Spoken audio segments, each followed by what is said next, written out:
Assalamualaikum warahmatullahi wabarakatuh. Saya Liza Guslina, calon guru penggerak angkatan 9 dari SDN 37 Pekanbaru Riau.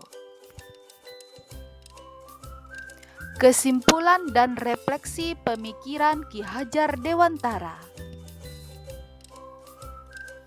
Saya akan merefleksi diri saya melalui pertanyaan berikut. 1. Apa yang saya percaya tentang murid dan pembelajaran di kelas sebelum saya mempelajari modul 1.1? Yang kedua, apa yang berubah dari pemikiran dan perilaku saya setelah mempelajari modul 1.1? Yang ketiga, apa yang dapat segera saya terapkan lebih baik lagi agar saya mencerminkan atas pemikiran Ki Hajar Dewantara. Yang saya percaya tentang murid dan pembelajaran di kelas sebelum saya mempelajari modul 1.1. Yang pertama, guru mendominasi pembelajaran. Saya banyak berceramah dan murid hanya diam mendengarkan. Yang kedua, pembelajaran terfokus pada ketercapaian materi dan KKM. Nah, di sini saya mengutamakan aspek kognitif saja, padahal pendidikan bukan soal mentransfer ilmu saja. Yang ketiga, guru kurang memahami karakteristik siswa. Saya cenderung menyamaratakan kemampuan anak dengan melakukan pembelajaran yang sesuai dengan zona nyaman saya, tanpa memperhatikan perbedaan anak. Yang keempat, siswa pasif dan motivasi belajar siswa rendah. Saya sering merasakan saat saya menjelaskan materi, mereka lesu dan tidak bersemangat. Dan saat saya bertanya, mereka hanya diam. Yang kelima, suasana yang tertib, tenang, dan anak-anak yang memahami materi adalah fokus utama guru.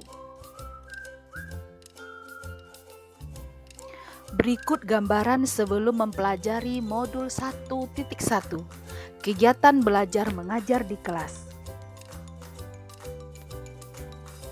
Apa yang berubah dari pemikiran atau perilaku saya setelah mempelajari modul ini? Yaitu merubah pemikiran. Pertama, guru bukan merupakan satu-satunya sumber belajar. Apapun di sekitar kita bisa kita jadikan sumber belajar. Tugas guru menuntun mana yang baik dan mana yang tidak baik. Yang kedua, pembelajaran berpusat kepada anak. Anak akan menjadi aktif. Yang ketiga, menghargai setiap karakteristik belajar anak. Anak terlahir berbeda dan memiliki keunikannya masing-masing. Dan guru sebagai pamong, saya dapat menuntun sesuai dengan kodratnya. Selain itu dapat merubah perilaku saya. Yang pertama, mengemas pembelajaran secara menarik agar memotivasi belajar siswa makin meningkat. Yang kedua, memerdekakan siswa. Artinya, memberi kebebasan kepada anak untuk menyelesaikan tugas sesuai dengan minat, bakat, dan kreativitasnya masing-masing. Yang ketiga, sebagai seorang pendidik, saya lebih cermat melihat bakat anak. Di sini, saya menuntun sesuai dengan kodratnya. Apa yang dapat segera saya terapkan lebih baik agar kelas saya mencerminkan pemikiran KHD? Yang pertama, merancang pembelajaran yang interaktif dan menyenangkan dengan melibatkan peserta didik. Yang kedua, menerapkan pembelajaran berbasis kearifan lokal dan budaya setempat agar murid tidak hilang nilai budayanya. Yang ketiga, menerapkan konsep merdeka belajar dan mengintegrasikan setiap pembelajaran dengan pencapaian profil pelajar Pancasila. Kebebasan kepada anak untuk bereksplorasi atas pengetahuan agar mereka menemukan ide kreatif. Yang keempat, pembelajaran yang mengutamakan budi pekerti, pembiasaan baik. Yang kelima, menerapkan sistem AMONG pendidikan yang menuntun, bukan menuntut. Yang keenam, pembelajaran yang sesuai dengan kodrat alam dan kodrat zaman. Yang tujuh, mengintegrasikan permainan dalam pembelajaran agar anak bahagia dalam belajar. Kesimpulan, yang pertama, pendidikan adalah menuntun anak sesuai dengan minat dan bakatnya.